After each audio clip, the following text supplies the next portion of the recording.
নমস্কার। বেশ কয়েকদিন আগে স্বপ্নতাতের ষষ্ঠ পর্বের পাঠ শেষ করেছিলাম। তারপর কয়েকদিন স্বপ্নতাত থেকে পাঠ বন্ধ রেখেছিলাম। মানে হয়তো আমার পক্ষেও অথবা আপনারা যারা যে কয়েকজন লোক শুনছেন, যারা কবিতা এবং কাব্য উপন্যাসের প্রতি যাদের ভালোবাসা আছে, যাদের আগ্রহ আছে, যাদের কৌতূহল আছে, তাদের এই উভয় পক্ষের এই স্বপ্নতাতের পর্যায়গুলোকে পড়ে পড়ে পড়ে পড়ে উপলব্ধি করে সামলে ওঠাটা হয়তো একটু খুব ঘন ঘন হয়ে যাচ্ছিল, হয়তো একটু মাঝে মধ্যে একটু সময়ের দরকার ছিল। তাই আমি কয়েকদিন স্বপ্নতাত পাঠ বন্ধ রেখে আমি অন্যান্য বন্ধুবান্ধবদের এবং সিনিয়র কবিদের কবিতা পড়ছিলাম। আজকে ফের স্বপ্নতাত নিয়ে বসেছি। স্বপ্নতাতের 7 নম্বর পর্ব। এই 7ম পর্বে এটাও বেশ অনেকটা বড়, 45-46 পৃষ্ঠা ব্যাপী এই পর্বটি। এটাকেও আমি একদিনে তো সম্ভবই নয়, এমনকি 2-3টে পর্বেও করা সম্ভব হবে না, কারণ ভিডিওগুলো অনেক বড় হয়ে যাবে আর হয়তো কারো ধৈর্যচ্যুতিও ঘটতে পারে।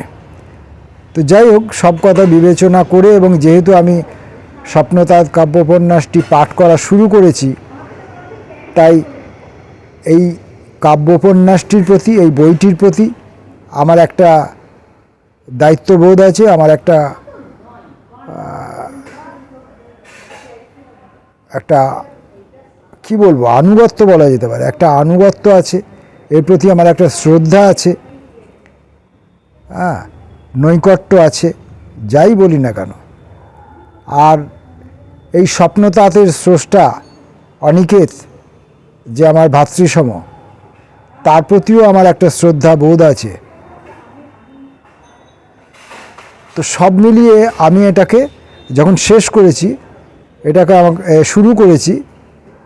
আমি যখন এটাকে শুরু করেছি তখন এটাকে আমাকে শেষও করতে হবে। তাতে আরও যে কয়েকটা ভিডিও আমাকে তৈরি করতে হবে। আমি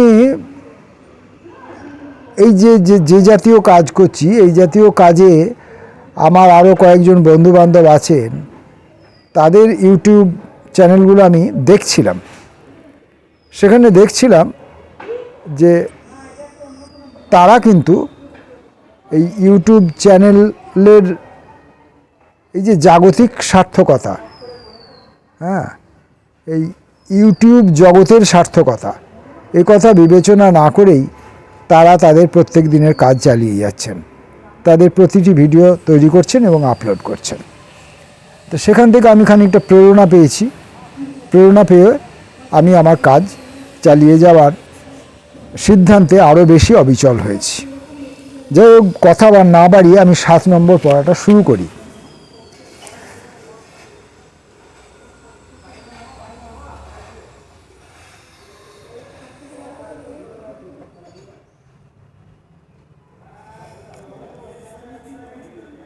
বুধবার ঠিক সকাল 5টা উঠতে হলো অনন্তকে। টেবিল ঘড়ি ঘরেতে বলে দিল, ওঠো ওঠো। উঠল অনুধর ফরিয়ে, মুখ ধুয়ে পর খেয়ে নিল মুঠো কয়েক ভিজে ছোলা। জল খেয়ে পর পেট ভরল, ছবিগুলো গুটিয়ে বেঁধে ঢুকিয়ে নিল কাঁধ ব্যাগেতে। আপনাদের নিশ্চয়ই স্মরণে আছে, 6ষ্ঠ পর্বে ওই যে আমাদের অনন্তর ছাত্রাবাসে গিয়েছিল উৎসবতী, এবং সেখানে অনন্ত ছাত্রাবাসের দেয়ালে ঘোড়ার আঁকা ছবি দেখেছিল এবং যে ছবি ওকে আকর্ষণ করেছিল, তারপরে জানতে পারলো যে ওই ঘোড়ার ছবি অনন্তেরই আঁকা। তখন উৎসবতী তাকে অনুরোধ করেছিল যে সে তাকে কাগজ কলমের মধ্যে তাকে আরও কয়েকটা ঘোড়া তাকে এঁকে দিতে হবে, যেগুলো সে জর্জিয়াতে নিয়ে যাবে। তারপরে নিয়ে যেয়ে কী করবে সেটা এখনও আমরা জানি না, ক্রমশ জানতে পারবো। তো সেই ছবিগুলো সারা রাত জেগে বসে বসে অনন্ত এঁকেছিল।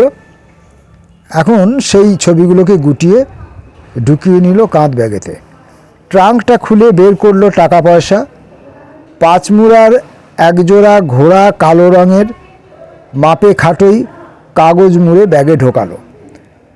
এখন এই যে ট্রাঙ্ক থেকে টাকা বার করা, এইটা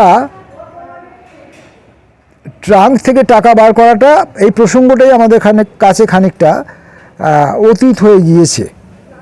কারণ আমাদের টাকা পয়সা মানি ব্যাগে থাকে, আর অতিরিক্ত টাকা পয়সাটা আমাদের অ্যাকাউন্টে থাকে। প্রয়োজন অনুযায়ী আমরা ব্যাংক পোস্ট অফিস থেকে টাকাটা তুলে আনি, তারপর সেই টাকাটা আমাদের মানি ব্যাগে থাকতো এতকাল। এখন যেটা হয়েছে সেটা আবার তাও থাকে না। এখন আপনার গুগল পে, ফোনপে এইসব পদ্ধতির মাধ্যমে ওই মোবাইল ফোনটাই আপনার ব্যাংক, ওইটাই আপনার টাকা, ওটাই আপনার মানি ব্যাগ।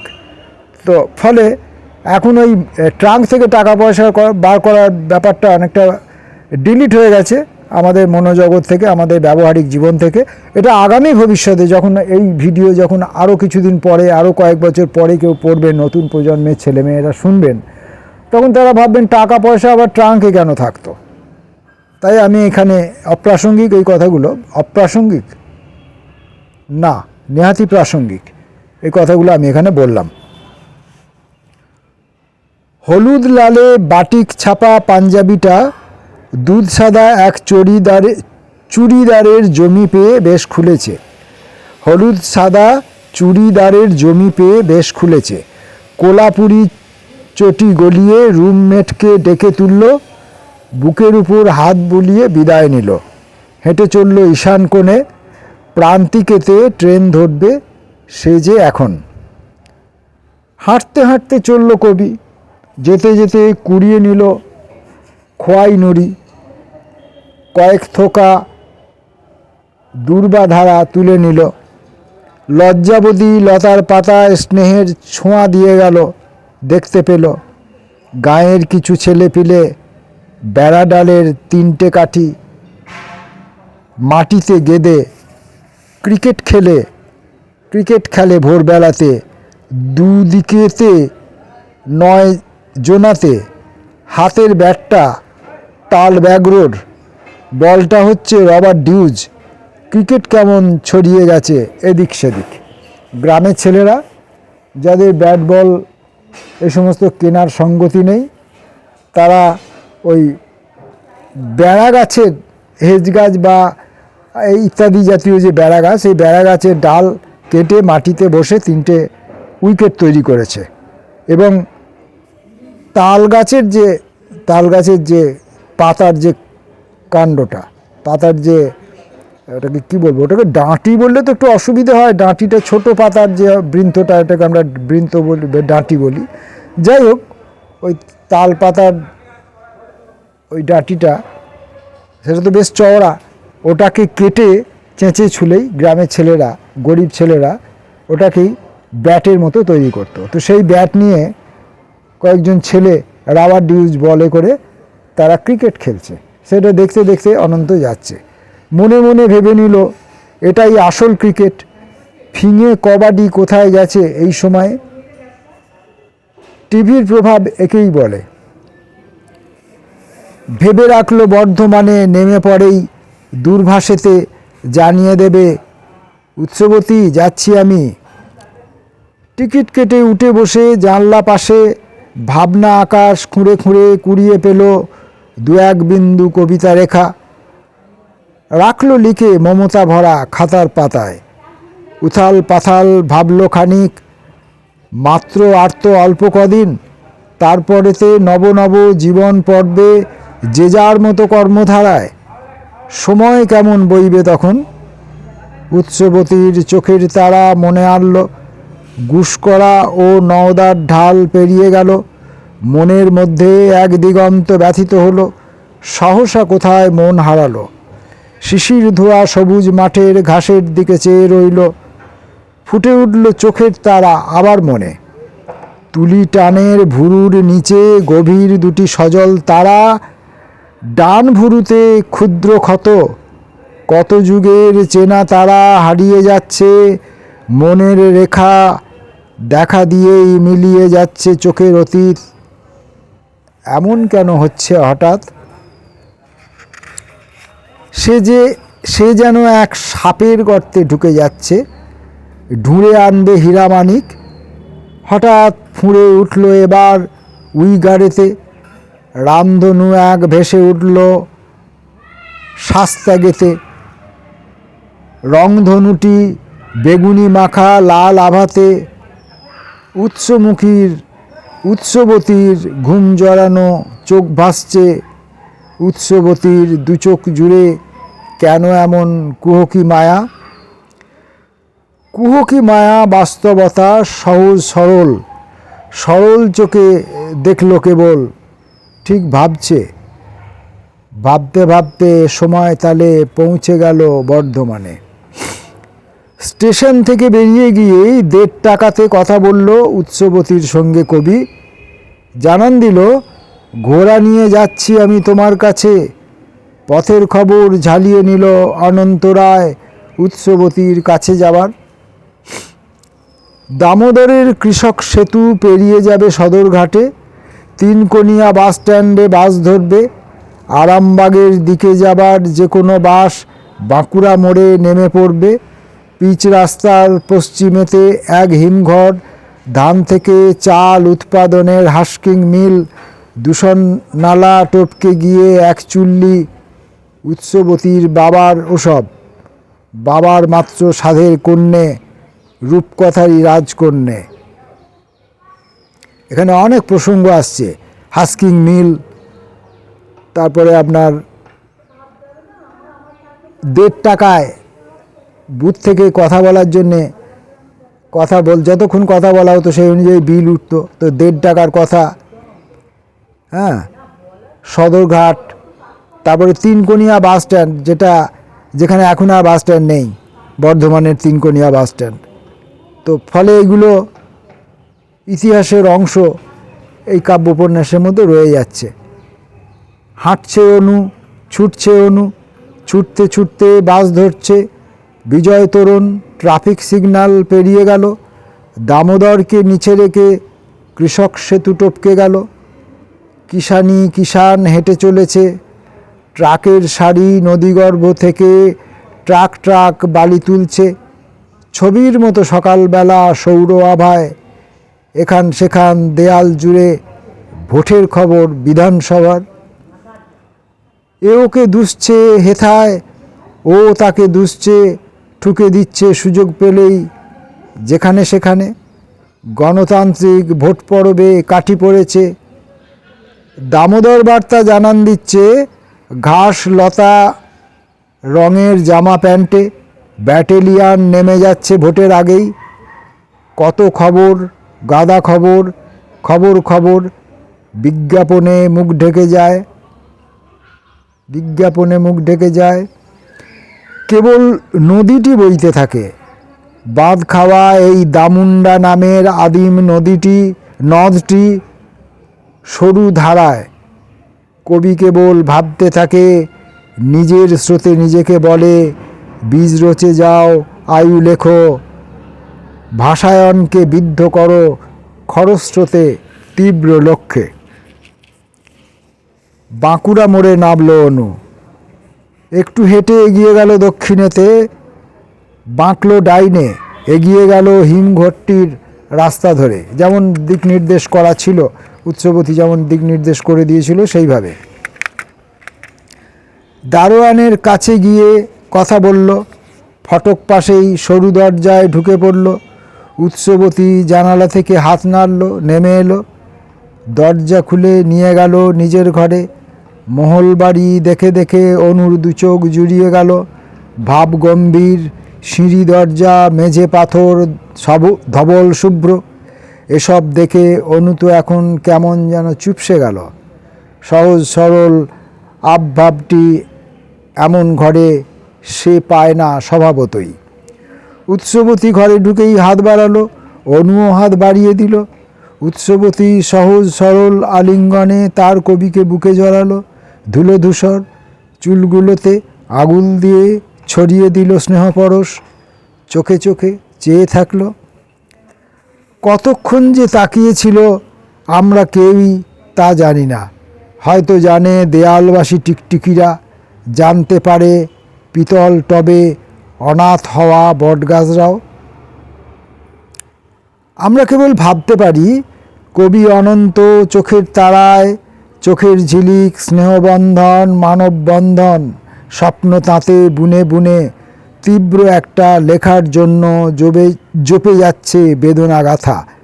অবিনশ্বর লিক রেখা খুঁড়বে কবি স্বচিহ্নিত অভিনিবেশে। মনের মতো লেখার জন্য আধার মন্ত্র রচবে কবি, মনন মধু খুঁজবে কবি। অয়দাহকে পিপাসা ভাপে জারিয়ে নিয়ে বাজিয়ে নেবে। বিবিধ প্রেক্ষিত গ্রাম বাংলার রাত্রিস্বরূপ আঁধার মালা পড়বে কবি। শিকড় পথে আলোর দিকে মিলবে কবি। হাঁটতে থাকবে উর্বরা এক ভূমির দিকে। মাটি মাটি অবিনাশ জীবন বীজের ভিতর খুঁজবে কবি। এই সময়ের মাত্রাদাহ রাখবে ধরে লেখার ভিতর। দূরভাষটির রিং বাজলো এমন সময়। উৎসবতী এগিয়ে গেল, বাবার সাথে কথা বলল। বাবা ফিরবেন আগামীকাল দুপুরবেলা। পাসপোর্ট আর ভিসার ব্যাপার স্যাপার সাঙ্গ করে টিকিট নিয়ে একই সঙ্গে বাবাকে জানায় উৎসবতী অনন্তকে সঙ্গে নিয়ে বেড়াতে যাবে বর্ধমানে মারুতি নিয়ে। বাবার অনুমতি পেয়ে উৎসবতী বেশ খুশি হয়। তার আনন্দ বহুরৌখিক, বুকে ধরে না। কথা যন্ত্রের কাজ ফুরলো। উৎসবতী রাখলো ওটা, বলল এখন। বাবার সাথে কথা হলো, ভিসার ব্যাপার মিটেই গেলেই টিকিট নিয়ে বাড়ি ফিরবেন আগামীকাল। তোমার ঘোড়া আমার সঙ্গে উড়ে যাবে জর্জিয়াতে। আরে আরে শীঘ্র দেখাও। কাঁধের ঝোলা ব্যাগটা থেকে কাগজ রোলটা বের করলো পাঁচমুড়াতে জীবন পাওয়া মাটির ঘোড়া।